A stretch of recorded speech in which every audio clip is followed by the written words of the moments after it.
You're listening to Exploring Anime with Friends, a JMO for Real podcast on YouTube, Spotify, Apple, and all major podcasting networks.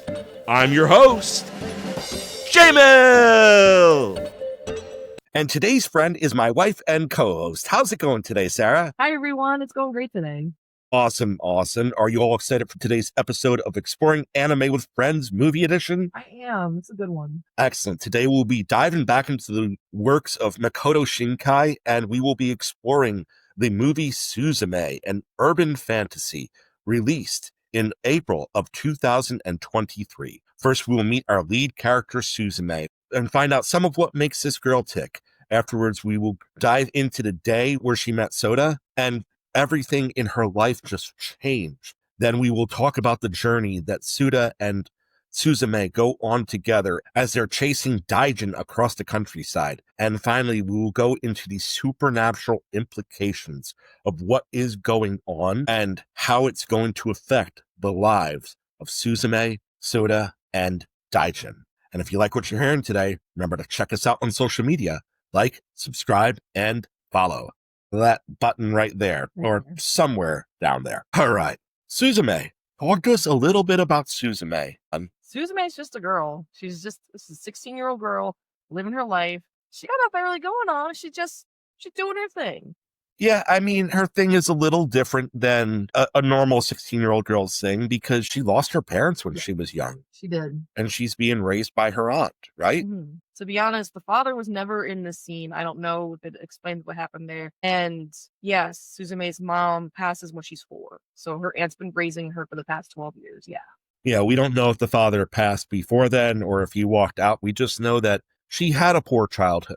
There's a very special chair that is repeated throughout the whole thing, and we actually see her mother making the chair for her as a birthday present. And there's some very heartwarming scenes and some tender moments, but at the same time, she's building a chair because she can't go out and buy one. Essentially, yeah. So you know that she had a rough early childhood up to the age of 4, but one that was loving and caring. And then someday, some sort of catastrophe hit the town, right? I mean, I'm guessing it has to do with the plot of the movie, something like that occurred. I don't think it's really gone deep into on what happened. It's just something, a giant earthquake. Yeah. That is caused by the overall larger supernatural threat. It's in your face. Full blown the whole time. Yes, there are romantic elements, but it's nowhere near being a romance. This is a supernatural journey that Suzume is about to go on. She's a teenager now. She has lived and grown up with her aunt over the course of the last 12 years. She has friends. You can see that from the opening scene, though it doesn't go into it too much. But you can see that she's wanting to find more in life. Yeah. So tell us a little bit about the strained relationship with her aunt. I guess that would be the best way to put it. Strained's a good way to put it. I mean, there's definitely a lot of love there. There is. The tragedy that brought them together. And that sucks to suddenly have a child of any age thrusted upon you. That's got to be rough for everyone. For the kid who just lost their parent, for the single woman who suddenly has a kid. It's all around a rough thing. Suzume's 16. She's going through that time every kid has where they want to kind of break free a little. And the aunt's still trying to keep her as inside that box, I guess, for lack of better words, as possible. But you know what's funny? Suzume wants to break free the most because she feels like she's a burden on her aunt. Yeah. This isn't rebellion. This is about the whole thing where she knows her aunt could be happier if her aunt would have ever found a significant other, but she feels like she robbed her of the best years of her life. Yeah, which her aunt has never guilt-tripped her for. No, she hasn't. This is someone who's been holding that inside potentially, but it's never made Suzume feel that way. Yeah, so the dynamic's a little fascinating because you can't just chalk it up as her being a rebellious teen. That's fair. As her aunt does during the course of the movie. It's more because her level of compassion is so high for her aunt that she wants her aunt to have a shot at love before she's an old maid. So, and that's the reason why Suzume wants to find some level of separation. That's probably the biggest reason, because one thing that we find out very quickly is Suzume has a huge heart. She does, yeah. Oh, definitely. So Suzume is off to school one day and she meets someone. She meets a young man, someone older than her, that's just trying to find runes. Yeah. And that's all he says, really. It's like, hey, there's some runes around here. And she's like, yeah, there actually is. And she points him in the right direction. And from there, she just goes off to school. She turns back at the railroad stop. Yep, she stops and she thinks about it, and then she goes off to find him. Like, Yeah, because who does that? she has like a connection to runes, because one of the things that we didn't mention about her is she's having all these dreams. Want to talk about the dreams that she's been having? So one of the main dreams she has is she's a little girl going and she's trying to find her mom. And later in the movie, we find out that that's when she was 4 when her mom passed. So she's walking around in this dream. She's walking around. She's calling for her mom. Tearjerker, by the way, little kid calling out for mom and mom not being there. Be prepared to cry during this film. Like, it's rough for sure. So she's trying to find her mom. She's calling out to mom. She turns around and she sees her mom. But like the background is like this torn apart city, like junk heap kind of at the same time. She sees her mom and her mom hands her the chair. I don't know what's really going through her mind, but she's just like, she does have a connection to the ruins, because the ruins is the old city. That's where the earthquake happened and no one lives there anymore because it's practically trash now. Yeah. And these aren't the same ruins from where she grew up, but she was always fascinated by the fact that the ruins were there. Yeah. So she races off because she wants to know what's up with that guy. She feels like she recognizes him. She feels like she knows him. She takes off after him. And when she gets to the ruins, she sees something very fantastic. In the middle of like a pond type area, there is a door that's just sitting there, like begging to be opened. And when she opens the door, she captures a glimpse into a place that we later find out is called the Ever After. She walks into this realm, right? Not really. No, she walks through the door. Yeah. How crazy was that when we experienced it, right? Because I'm thinking like a Narnia type adventure here. Yeah, for sure. And then suddenly she walks through the door. She's just on the other side. But you can still see it clear. Yeah. Every time you look through the door, you see this skylights and the field, and it's dark and it looks great. I would have walked through that door. Heck, I would have tried that. Yeah, and she keeps on running back and forth between the two sides and nothing. Like she knows something's there, but she can't access it. And that just, you think that would frighten you away, right? Like upset, like she's visibly distraught.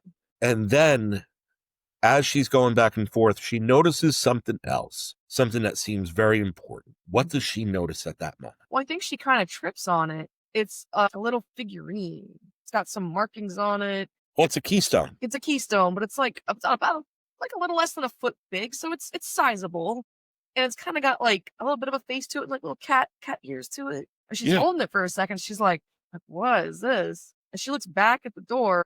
Then she looks back at her hands. There's this white creature in her hands, and it jumps out of her hands real quick, and it scares her. That's how I would respond. That's throughout this whole movie, I felt like, yeah, that's a good reaction, right? Yeah, for how fantastic everything was, I think everything was very believable.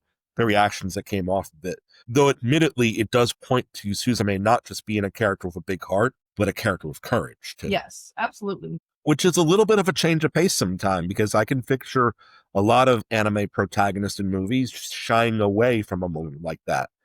However, when she gets back to school because she can't find anything going on there, she looks out of the window, she starts to see something. Yeah. And this is where her courage is really demonstrated. Oh, man, yeah. What does she see? And what's happening on everyone's phone while she sees it? So what she sees is she kind of like looks up, and there's like a little bit of like a mountainy area, not really mountainy, but smoke starts coming from the mountain. Like not from the mountain, but like through the mountain. But like a red smoke, a thick red smoke. It definitely started as black, but it shifted quick to like a red. And she's like, smoke on the mountain. And as that's happening, everyone's cell phones are going off, warning of an earthquake. And her friends are like, what do you mean smoke? Like, there's no smoke out there. Like, we don't see anything. She's the only one that sees it. Mm-hmm. And she goes after it. Yeah. She's like, okay, I gotta go. She knows it's where the runes are. She knows it's where she was just a little bit ago. So she books it. Yeah. She books it, she leaves, and when she gets there, that's when she sees Soda, and she sees him trying to close the door. Yeah, like stuff's just pouring out of the door. Yeah, this crazy thing is pouring out of the door, and he has like a shining key glowing around his neck, and he's trying to tell her, get away, Oh do yeah. not come closer. This is dangerous. It wasn't even that. It almost seemed like he was annoyed too. He was like, what are you doing here? Yeah. Why are you here? Get out of here. This isn't safe. Like, And not at this moment, but at a later moment where she comes to the gate that he's at. He's like, don't you value your life at all? And she's kind of like, no, I know we need to close this. yeah. So it's one of those things where the resolve is there. She doesn't know why she's seeing this, why she's the only other person who's seeing it besides Soda. She doesn't know what's going on, but she knows this. She is now connected to this. Oh, yeah. And it becomes an even bigger responsibility because eventually the two of them get that door shut together, and he gives a chant, some sort of prayer to the gods of the land. And he's able to use some sort of divine power to lock that doorway. And we find out that there's worms that are coming from the other realm. And when they smack down on the ground, they cause an earthquake. So all that happened, and during the course of it, he sustains an injury because he's trying to protect her from a fallen being. Oh, yeah. So she brings him back to her place. And no, she doesn't. Wait, she doesn't just bring him. She like forces him. Yeah, she goes all mom on him, right? I mean, but I was like, this is important. He was just gonna go, but like he's bleeding from his arm, and she's like, no, if you're not gonna go to the hospital, you're at least gonna come let me bandage you up. So I kind of like that, like gun ho, take charge personality from her, because let's face it, it was gonna get infected if Soda didn't get it taken care of. Yep. She brings him back home with her, and as she's trying to get the supplies, he's just kind of like politely trying to get some of her stuff back to where it belonged, because it was clearly disheveled because of the earthquake. Yeah. And he sees this old 3-legged chair and gets something to prop it up and sits down on it. And that's the chair that my mom made. And she doesn't know what happened to the missing leg, but here he is getting bandaged up by her on this little 3-legged chair that's meant for a child. And it's kind of cute because he's, regular sized dude sitting on a chair made for a kid. And at that point in time, he does talk about being a closer, someone who has to seal the gates so that the worms are not coming. He's answering her questions, and he's like, you saw the ever after. And he's like, you can't get there if you're alive. So that's why you couldn't go through. But something about passing through that gate when seeing the ever after must have caused you to be able to see it too. And he was just explaining the whole thing to her, but it's like, it's my job, it's not yours, just forget about it. Yeah. But then something happened to where she can't forget about it, because Daijin, the cat, shows up, the cat that was freed from the keystone, and the cat's speaking to Suzume, and she's like, Suzume, I like you. And then she's like, but you not so much, towards Soda. She was just, you can go now, bye. Yeah, that's what it was. And then suddenly, the chair's empty. And I was like, but the chair is not empty. His spirit went into the chair. But it's better than that, because he can animate it. Yeah. He can talk. Yep. He can move. He can run. It's hilarious. It's still only a 3-legged chair. Watching this 3-legged chair run, because obviously cat merges you with the chair you're sitting on. Whatever it is. You realize that that's the keystone that's needed to hold the worms in place. Yeah. So he starts taking off after the cat. The cat starts running, and Suzume starts taking off after the chair. I have to. And before you know it, the three of them are all on a giant cruise ship that's going across the water. And the cat's like, okay, bye now, and jumps over to another boat. Now that ship is also heading the same direction, but still. Yeah, but it's happening at different times. And man, at that point in time, I was like, I'm wondering what's going on, because it's like, this whole thing just got crazy. Is this a tragedy? Is this a comedy? Yeah. At this point in time, we knew we were on a real journey. Yeah. If you like what you're hearing so far, remember to watch this for yourself. We bought a Makoto Shinkai collection, but I'm fairly sure that you can find this for yourself on Amazon Prime. You're going to have to pay a little to watch it, but you do have access to it there. I know your name is on Crunchyroll, so there's a chance that it is on Crunchyroll. So, and remember, if you like what you're hearing from us, check us out on social media, like, subscribe, and follow. So the journey begins, and we have all sorts of fascinating people along the way. Talk to us about the fascinating people that we meet. And I guess started off with the rough conversation that she has with her aunt, because she's calling to say, yeah, I'm going to be away. and like I need a little vacation, some soul searching and stuff like that.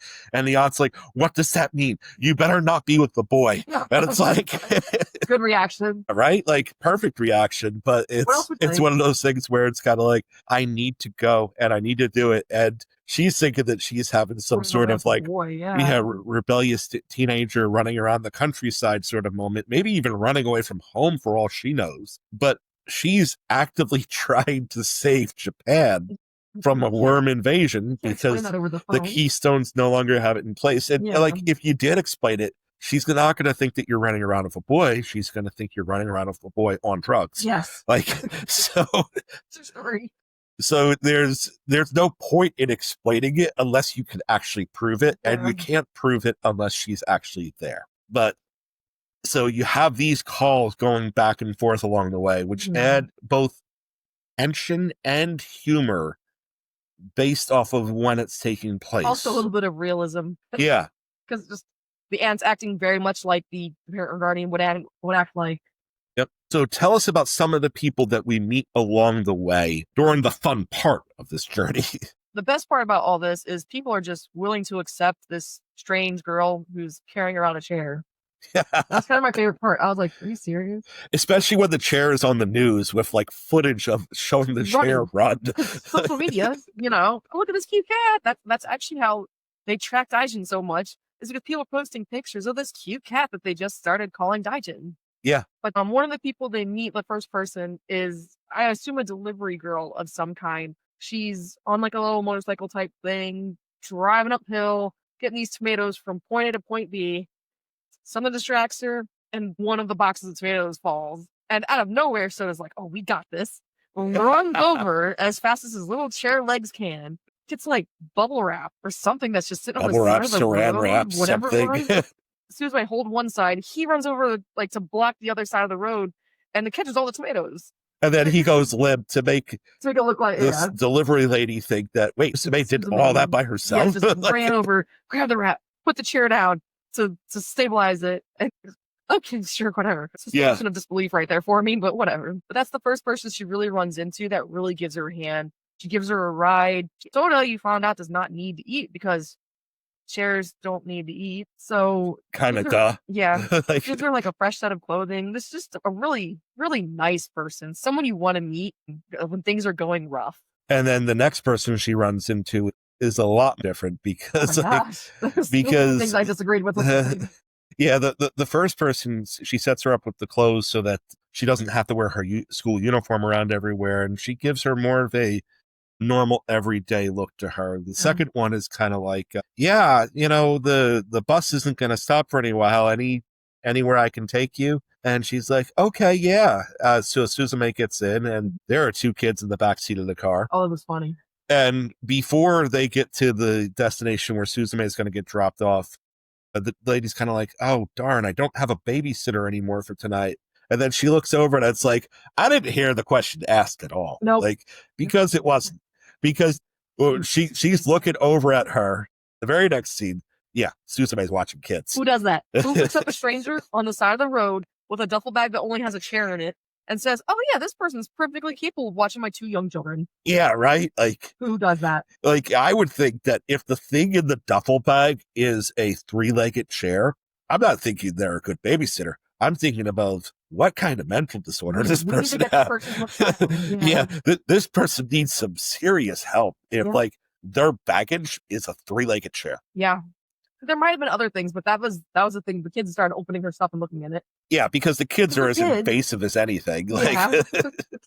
And after they get put to bed, then she goes downstairs. Apparently, the lady runs a bar downstairs, karaoke bar or something like that. No. And she just puts this 16-year-old to work. It's kind of like, you're breaking a lot of laws. I don't know what the laws are like in this city. Yeah, and now we understand why you were just so willing to let her watch your kids. Because there is something mentally wrong with you. This lady was crazy. I looked up and I was like, wait. She's behind a bar? She's 16. Like, yeah.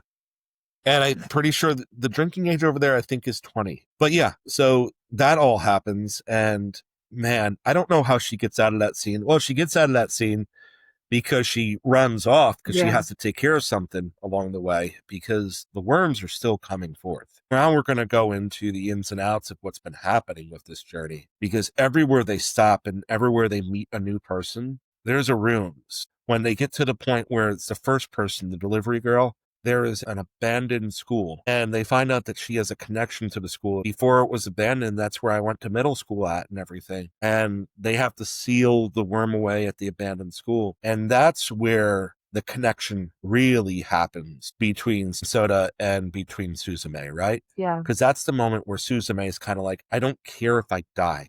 I know I need to do something about it. And it's also the moment where Soda realizes he's stuck as a chair with 3 legs. He cannot do this by himself. It's a sliding door at the school. He can't even close it, let alone keep it closed long enough to actually try to get the key in. Yep. So Soda realizes that I can't do this alone. And Suzume realizes I have to do this. This is more important than my life. Yeah. And at that point, too, Daijin shows back up.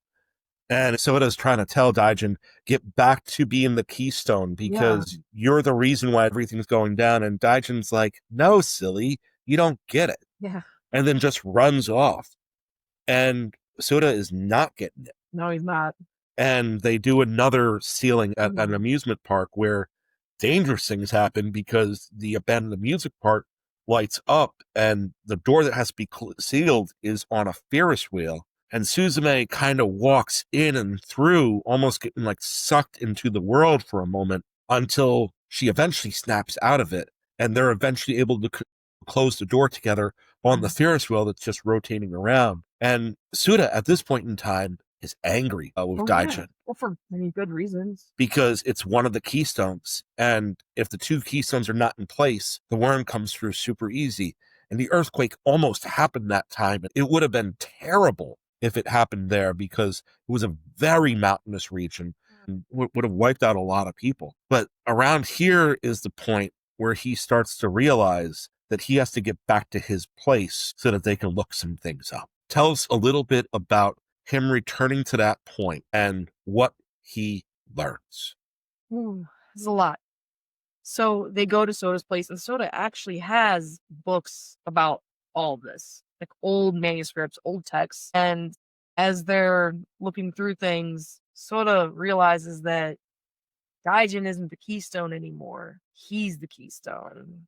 Oh, and there's another thing he kind of realizes is like he's kind of losing himself. You note throughout as they're going along this journey that it's harder for him to wake up, which is weird that a chair has to wake up, but mentally he does sleep and it's just taking longer and longer for him to wake up. And at one point, Suzume actually gives the chair a kiss to wake him up, and it works. He didn't quite get that it was a kiss, but that played into a memory that Suzume had, and he realizes that whatever going on, he's losing it. He's losing the battle. And he also realizes that when they finally make it to the next city, they realize that the other keystone has been removed. And he knows what has to be done. He knows the sacrifice needs to be made.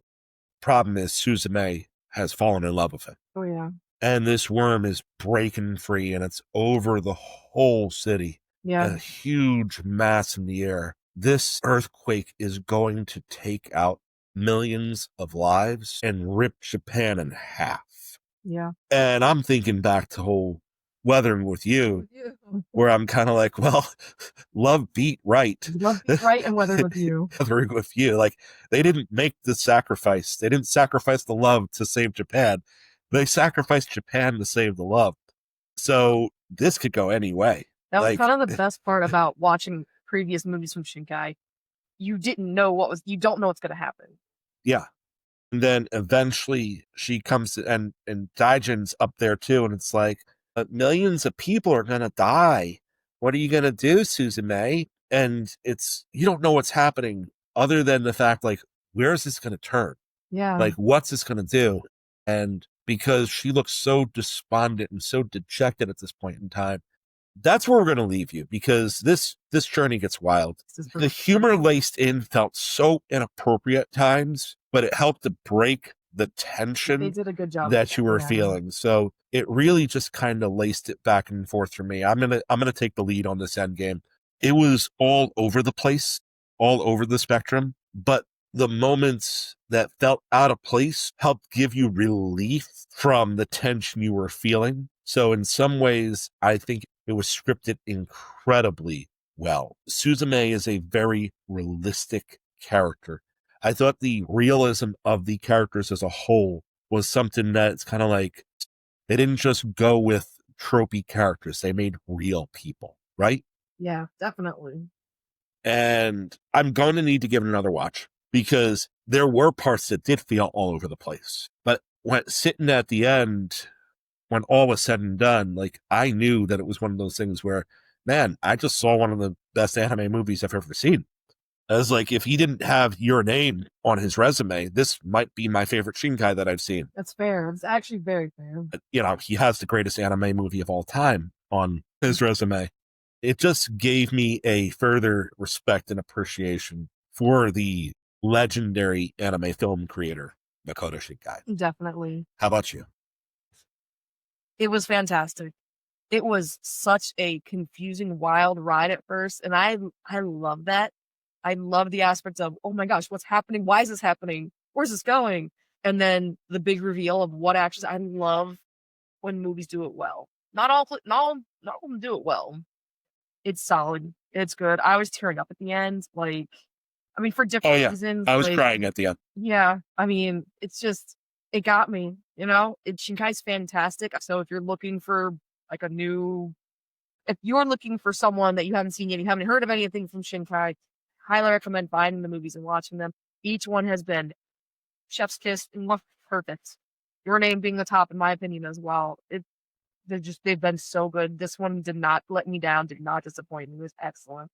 I will say this. If this is the first one you watch, it might seem less unpredictable than if you watched previous movies of his, because he's given weird plot twists, so you knew he was capable of it. If you're not thinking of his other movies for context, this one went the way that you thought it might go. So I wouldn't say this one was as unpredictable. This one was unpredictable, though, if you're a fan of his work, because this is the most recent one of his collection. But yeah, once again, we dove into the world of Suzume, and we met our main character, Suzume, and learned a little bit about the life of this high school girl. Afterwards, we met Suda and Daijin and all of the other important factors that go into the closing and the worms and the keystones and whatnot. And we went on the journey as the three-legged chair and the girl chased after the cat and met all these colorful people along the way as they were hunting the worms around the countryside and saving Japan repeatedly while sailing the gate. We hope you had as much fun exploring the world of Suzume as we have, and consider watching this anime movie. Bye! So if you like what you heard today, make sure you listen to us on YouTube, Spotify, Apple, or wherever you stream your podcast. Listen to all of our J-Mill for Real podcasts, and hit us up on social media, like, subscribe, and follow.